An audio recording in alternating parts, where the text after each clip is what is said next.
बहुत कुछ चीजें जो थी सरकार के सामने थी, चुनौतियां बड़ी थी, उनका सामना करते करते यहां तक पहुंचे। सीएल यादव जी, ये जो चुनौतियां आपको नजर आ रही हैं, क्या इन चुनौतियों से बाहर आकर, इन मजबूरियों से बाहर आकर अब जनता को कुछ दे पाएंगे आज के बजट में? सब ये जो बजट है, तीसरा बजट है, ये राजस्थान की 8 करोड़ जनता की संभावना का बजट है। राजस्थान के समग्र और सस्टेनेबल डेवलपमेंट का बजट साबित होगा।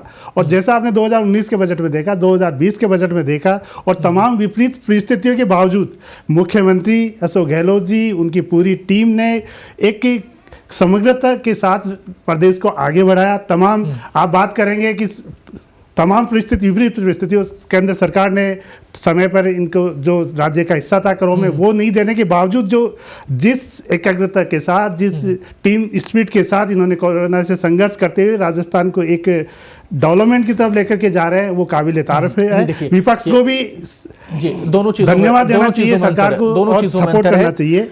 दोनों चीजों में अंतर है।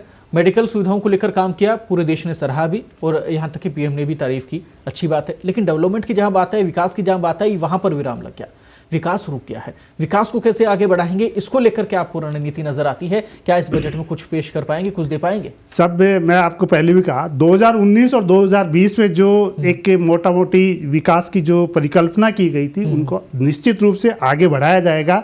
और मुख्यमंत्री और उनकी टीम ने पूरी कोशिश की है, कोरोना से लड़ने के बावजूद भी पूरा डेवलपमेंट के ऊपर ध्यान दिया है। सुरेश जी, आपके पास आना चाहूंगा। इनका कहना है कि जो कागजों में चीजें हैं उसे आगे बढ़ाया जाएगा, अभी कागजों में ही और बढ़ेगी या धरातल पर उतरेगी? दयाशंकर जी, मुझे तो नहीं लगता। कृपाशंकर जी बोल सकते हैं आप। हाँ, कृपाशंकर जी, मुझे तो नहीं लगता कि धरातल पे उतरेगी, क्योंकि इनके जो बड़े नेता हैं जब जयपुर में आते हैं या चुनाव होते हैं तो बड़ी बड़ी घोषणाएं करके जाते हैं कि हम 10 दिन में कर्जा माफ कर देंगे, हम रोजगार दे देंगे, 3,500 रुपए बेरोजगारी भत्ता, काला धन को लेकर आपने वादा किया था, बड़ी बड़ी।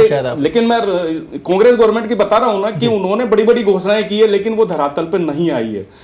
हमेशा आप बजट कितना भी दे दो, लेकिन वो जब तक एग्जीक्यूट नहीं होगा। आज जयपुर के अंदर, राजस्थान के अंदर बिजली की दरें पूरे स्टेट से ज्यादा है, अन्य स्टेट जो है उससे बहुत ज्यादा है। इसी तरीके से स्टाम्प ड्यूटी है, वो अन्य स्टेट से ज्यादा है। आपको कहां जरूरत है कि ये 100 रुपए का सरकार के समय में जो 0.1% स्टाम्प ड्यूटी लोन पे लगती थी, वो आज साल ये 30.3% हो गई है।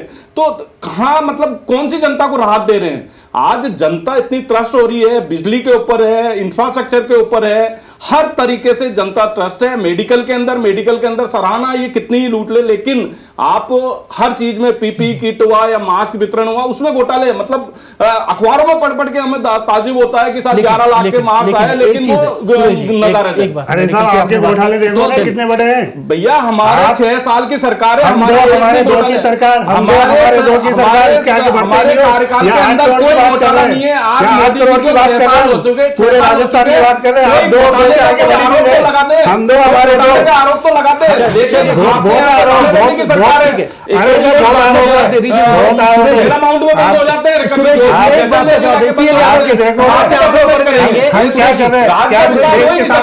राज का विकास प्रदर्शन कर रहे हैं, धरना प्रदर्शन कर रहे हैं। अभी धरना प्रदर्शन वालों को क्या देगा? आज 24 दिन पहले बजट आया, बेचारी धरने पे बैठी हुई है। हमारे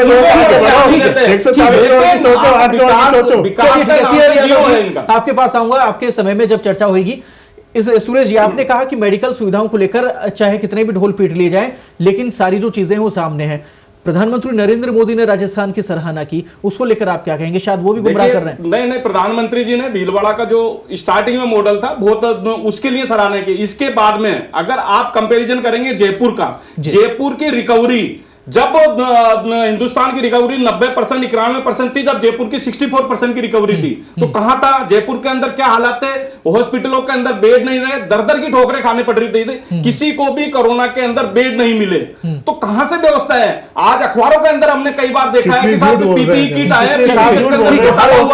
मास्क का जो वितरण घोटाला हुआ है। यादव जी, इनके आरोप पे क्या कहना चाहेंगे? आपके एमएलए खुद आरोप लगा रहे हैं, आपके खुद एमएलए आरोप लगा रहे हैं कि साहब आपके मंत्री भ्रष्ट हैं। कांग्रेस के एमएलए खुद भ्रष्टाचार का आरोप लगा रहे हैं। पार्टी का चुनाव प्रचार करने की चर्चा डे वन पे कहा बिल्कुल था, आपके पास ही आ रहा हूं मैं तो ज्यादा अच्छी चर्चा हो पाएगी। डे वन से कहा बता था, दीजिए। डे वन से कहा था कि भीलवाड़ा भी हमारा मॉडल बनेगा, रामगंज में आपके हमारा MLA मॉडल खुद बनेगा, में बरसा जाता है, राजस्थान आपने सत्रह कह लिया ना। है, राजस्थान सत्रह के हमारे दो और हम दो, हमारे दो वाली सरकार नहीं है, या 8 चलिए, करोड़ की ठीक है। जनता है, ठीक है। कोई बेड, कोई किसी को परेशानी नहीं हुई बेड मिलने में, लेकिन ये प्रोपोगंडा है विपक्ष का। ठीक है, आपके पास उस आना प्रोपोगंडा चाहूंगा। से बाहर आना पड़ेगा, 8 करोड़ की सोचनी पड़ेगी इनको। चलिए ठीक है, दौलत जी आपके पास आना चाहूंगा। कुल मिला के बात यही निकल कर सामने आती है कि जिस प्रकार से अभी यहां पर माहौल बना, वही स्थिति कागजों पर हमें मिलती है और वही स्थिति जनता के सामने हमें उस मंच पर मिलती है जो जनता के सामने भाषण देके चले जाते हैं नेता। हर बार यही हालत हो रही है कि जनता से बड़े बड़े वादे कर दिए जाते हैं दोनों पक्षों की तरफ से और धरातल पर कुछ नहीं आ पाता। क्या कहिएगा? नहीं, स्थितियां गंभीर है, हमारे लोकतंत्र की स्थिति भी बहुत गंभीर हो गई है कहीं ना कहीं।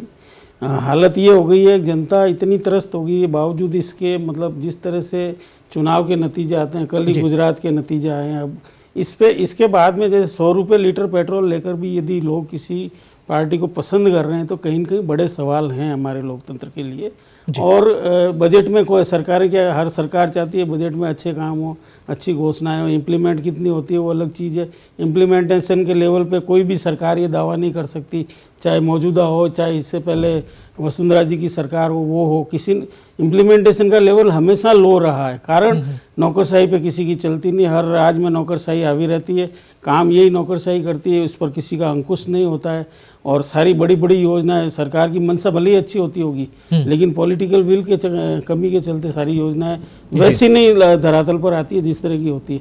आज भी घोषणाएं होंगी, लेकिन एक बात स्पष्ट है कि कहीं ना कहीं जो स्थितियां हैं, राजस्थान के लोग यदि राजस्थान के हित की बात करने की बजाय अपनी पार्टी के हित की बात करते हैं, जो भी हो, चाहे जनप्रतिनिधि हो चाहे पार्टी के लोग हों, वो कहीं ना कहीं जनता के साथ अन्याय कर रहे हैं। उनको जनता की पहले सुननी चाहिए। जनता अगर परेशान है तो पार्टी को वोट तो मिल जाएंगे, यही जनता ही वोट देने वाली है। एक सीमा तक सारी चीज़ें समझी जाती है, लेकिन बाद में जब हर चीज़ की पराकाष्ठा हो तो जाती फिर है आईना भी दिखा दिया जाता है। बिल्कुल ये स्थिति की तरफ बढ़ रहे हैं हम लोग।